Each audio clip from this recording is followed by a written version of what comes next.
Ah, yes, it is the job listings.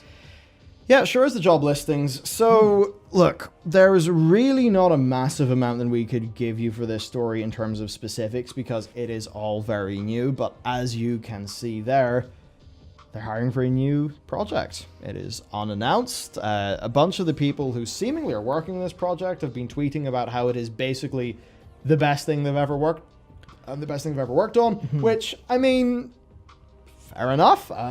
If it truly is the best thing they've ever worked on, then I guess that bodes pretty well for whatever this game may be. We know it's an action FPS. We basically don't know anything else. Yep, the only other thing we know is that people are losing their minds by going, oh, it's StarCraft Ghost again, let's go, it's back. But that's somehow I don't think it. I don't think we're getting StarCraft Ghost. Sadly. No, although it is interesting considering it's an action FPS. It's like, you would imagine they would do something in the FPS realm, continuing Overwatch, but if it's unannounced and Overwatch 2 isn't out yet, it's clearly not.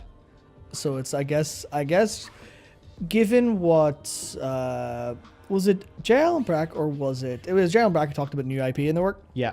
I imagine any unannounced projects like this are, in fact, unless they're mobile, they're probably going to be new IP. So I guess they're it's interesting because what FPS, actually this is a good way to narrow it down, I think. What FPS can they make that they would greenlight internally that would not impact with any of their existing business segments? Because, Blizzard are, like, people at Blizzard aren't going to go, hello, we would like to make the new Call of Duty, please. Like, or, we're going to make a Call of Duty-like game.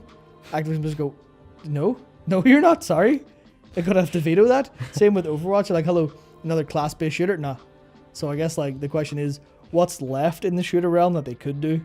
And I don't want to say Half-Life. I don't want to say a really nice single-player shooter because I think I might be getting my hopes up too much. Yeah, I would love to see stuff like that happen, like more, I don't want to say daring, but just single-player. Yeah. Very experiential storytelling driven stuff. I'd love to see stuff like that. It's hard to know. I mean, Overwatch is Overwatch. Yep. I imagine other things could exist within the Overwatch world.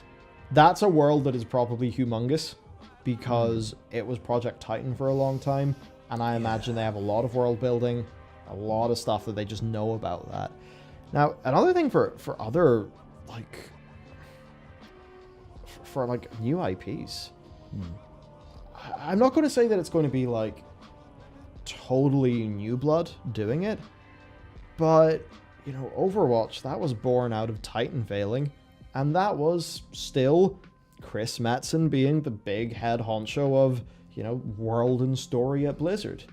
And it seems like a bunch of him is where StarCraft and Warcraft and Diablo and Overwatch came from. And those are all still Blizzard's big things today. So there's a bit of me that looks at that and thinks, it's Blizzard doing a new IP, but it's a different Blizzard because a lot of people have moved on. I don't mean that in a disparaging way. I mean, like, it seemed like the reason why Chris Metzen left is because dude was burnt out. And now he's doing now he's doing his board games and RPGs, and he's probably going to be a happy man for it. So I'd expect there's more room for it being different because just so much time has passed from this seed of so much of the Blizzard games that we have right now. Somebody points out Matt's had a little to do with Diablo. I think he was involved in I mean, obviously I know it was Blizzard North. I think he did have some narrative involvement and stuff like that. I would imagine, given how small they were when they worked on that. Yeah, and then for D3, I mean, he was pretty massively involved in D3, of course, which is why D3 did not feel like D2 from a narrative perspective, I guess. So, yeah, hard to know what this new thing could be. I think, we both know what we would want. When we think of a lot of great action FPSs, we think of the likes of, really experiential things like your Half-Lives and your Bioshocks. I don't really think that's going to be Blizzard's speed. I think that Activision Blizzard overall gets the most money from multiplayer. Yeah. Now, it is worth saying they've had incredible single-player experiences come out with Spyro and Crash and, a bunch of the stuff going on there. But I find it hard to see like a humongous new investment in a single player only game. I mean, could that just be me still having the cynicism of, Star Wars 1313 being cancelled, Star Wars Amy Hennig game being cancelled, it seemingly being that those things were on the down. Yeah, so I just don't know what Blizzard would do.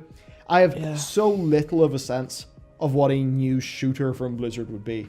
Yeah, that's the thing. I can only think about it like logically or clinically, trying to rule out like business decision wise, or trying to think about stuff, but I can't like creatively delve in and go, oh, what can they do next? It'll just be like, it's going to be a multiplayer shooter, but it's within these confines of things that doesn't overlap with their other experiences, and that's kind of, I mean, I suppose you could read a little further and say, what would new blood at Blizzard, who have a lot to prove and want to kind of stray away from the old stuff, what would they do? But then they're at Blizzard, they probably have a deep reverence for existing properties as opposed to a desire to like rebel away. So I think I think the answer is we will just have to wait a very long time to find out. Yeah, probably. So overall, that's going to mean that your more immediate time frame, like 2022, 2023. I think we'll see Overwatch 2 2022. We'll see Diablo 4 2023. Probably, certainly have to be. I think. Yeah. And then that means, what is Blizzard going to be doing in beyond 2023? Because Riot exists. They're doing an MMO now. They have many other games. Mike Morhaime, he's got Dreamhaven with 2 studios. Frost Giant exists. There are other Blizzard's sort of ex-Blizzard people companies. There's a lot of competition out there. You've got Tencent setting up AAA studios. You've got quadruple A studios appearing about the place. So Blizzard needs to be working on these big hype new things, and I think that means that we're probably going to be seeing WoW obviously continuing, of course. With its classic projects probably lasting another good another maybe 4 years, or do 2 more. I mean, maybe do up to MoP and then stop for classic. That could be one way to do it. I mean, certainly there's a lot of PvPers that would appreciate Cataclysm PvP. Yeah. So they could probably do that for the classic project. But then beyond that, it's like, what are they going to do? I mean, you got Diablo expansions, you've got ongoing Overwatch content, but like, is StarCraft going to come back? I would love that, but I kind of doubt it. So what's it going to be? It's going to be shit like this, right? Yeah. These new exciting things. So I think that's basically what's going on for the future of Blizzard. Another thing I should mention, this is likely an earlier on project, and the overall context to take this in is us knowing that they want to hire between 2,000 and 3,000 new developers, I believe, between now and 2023, and now that is across Activision Blizzard, which technically means it can include Activision Publishing, Blizzard Entertainment, and King, makers of the Candied Crush. Although interestingly, they did lay off in that like 190 layoffs. I believe King developers were included, so I think they might actually be trying to tone that down a little tiny bit, or maybe be more efficient with it. Yeah, something like that. Yeah. But whatever's going on now, it seems like they want to juice that with a big old headcount increase as the time rolls on.